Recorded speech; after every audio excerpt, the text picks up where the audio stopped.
नमस्कार, आप देख रहे हैं 4 PM और मैं हूं अभिषेक मिश्रा।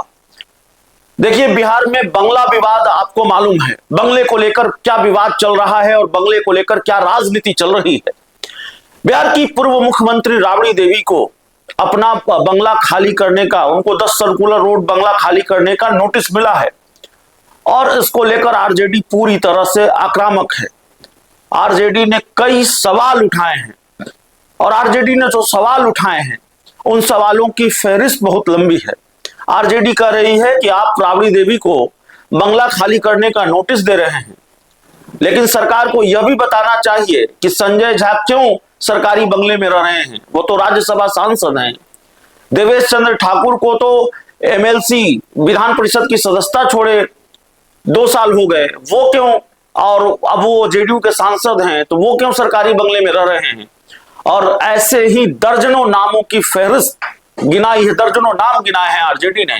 और आरजेडी ने सबसे बड़ा सवाल उठाया कि बिहार के जो मौजूदा मुख्यमंत्री हैं सम्राट चौधरी, उन्होंने एक अन्य मार्ग में 5 देश रत्न मार्ग के बंगले को क्यों मिलाया, जब बिहार सरकार खुद ही पटना हाईकोर्ट में यह लिखकर दे चुकी है, लिखित रूप में दे चुकी है कि एक जो 5 देश रत्न मार्ग का बंगला है वो उप मुख्यमंत्रियों के लिए, उप मुख्यमंत्री के लिए कर्णांकित है। इस पूरे मामले को लेकर, इस पूरे विवाद के बाद सरकार किस तरह से बैकफुट पर है, उसकी एक वानगी देखने को मिली है। बिहार सरकार को अपना फैसला, या सीएम सम्राट चौधरी को अपना फैसला वापस लेना पड़ा है। आरजेडी के इस आक्रामक रुख के बाद आरजेडी हो, प्रशांत किशोर हो, सबने इस बात पर सवाल उठाया था कि आखिरकार सम्राट चौधरी को इतने बड़े बंगले की जरूरत क्या है। नीतीश कुमार इतने लंबे वक्त से एक अन्य मार्ग में रहते रहे, अब सम्राट चौधरी जब मुख्यमंत्री बने हैं तो उनको एक अन्य मार्ग से भी ज्यादा बड़ा बंगला चाहिए।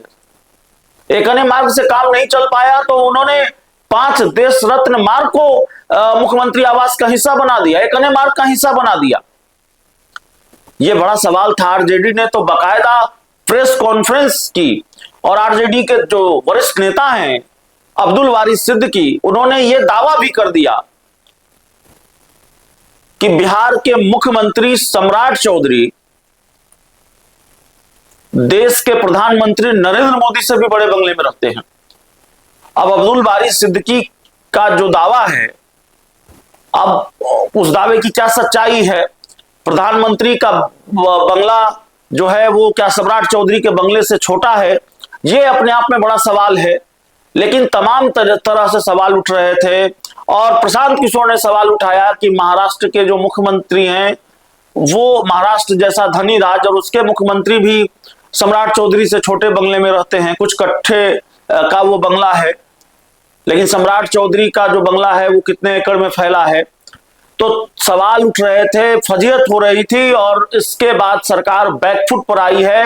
सम्राट चौधरी को अपना फैसला बदलना पड़ा है और जो जानकारी निकलकर सामने आ रही है मीडिया रिपोर्ट्स के हवाले से, वो जानकारी ये है कि जो 5 देश रत्न मार्ग है वो एक अन्य मार्ग का हिस्सा नहीं रहेगा, वो एक अन्य मार्ग से अलग रहेगा। 5 देश रत्न मार्ग जो सीएम सम्राट चौधरी ने ये फैसला लिया था कि भाई वो एक अन्य मार्ग का हिस्सा होगा, वो मुख्यमंत्री आवास का हिस्सा होगा, तो इस फैसले को बदला गया है। इस फैसले से पीछे हटी है सरकार और ये फैसला लिया है सरकार ने कि नहीं, वो 5 देश रत्न मार्ग अलग रहेगा और मुख्यमंत्री आवास का हिस्सा उसको नहीं बनाया जाएगा। वैसे 5 देश रत्न मार्ग को लेकर इतना बवाल है, तो क्या इस फैसले के बाद जो बिहार में बंगले का विवाद है वो खत्म हो जाएगा? बंगले को लेकर जो राजनीति गर्म है वो ठंडी पड़ जाएगी और आरजेडी जितनी आक्रामक है सरकार को लेकर, आरजेडी के तेवर में नरमी आएगी। कई सारे सवाल हैं। सवाल सिर्फ ये नहीं था आरजेडी का कि एक अन्य मार्ग में 5 देश रत्न मार्ग को क्यों मिलाया, सवाल यह भी था कि संजय झा क्यों रह रहे हैं सरकारी बंगले में, पटना के सरकारी बंगले में, देवेश चंद्र ठाकुर क्यों रह रहे हैं, पूर्व मंत्री राजू सिंह क्यों रह रहे हैं मंत्रियों वाले बंगले में, और कई लोगों के नाम आरजेडी ने गिनाए थे। तो क्या उन लोगों को भी नोटिस दिया जाएगा या सरकार इस बात पर सफाई देगी? आरजेडी ने जो सवाल उठाए हैं उन सवालों के जवाब देगी। लेकिन आज जिस तरह से फैसला आया है, इससे इस बात की ये देखने को मिला है, इस बात की वानगी इसमें देखी जा सकती है कि बंगले की जो राजनीति है वो सत्ताधारी पार्टी को और खासकर भारतीय जनता पार्टी को कितनी भारी पड़ी है। और जो बंगला खाली करने का नोटिस राबड़ी देवी को दिया था, ये पूरा मामला कितना भारी पड़ा है। सम्राट चौधरी को एक फैसला वापस लेना पड़ा है, और फैसला यह कि 5 देश रत्न मार्ग एक अन्य मार्ग का हिस्सा होगा, और यह फैसला बदल दिया गया है।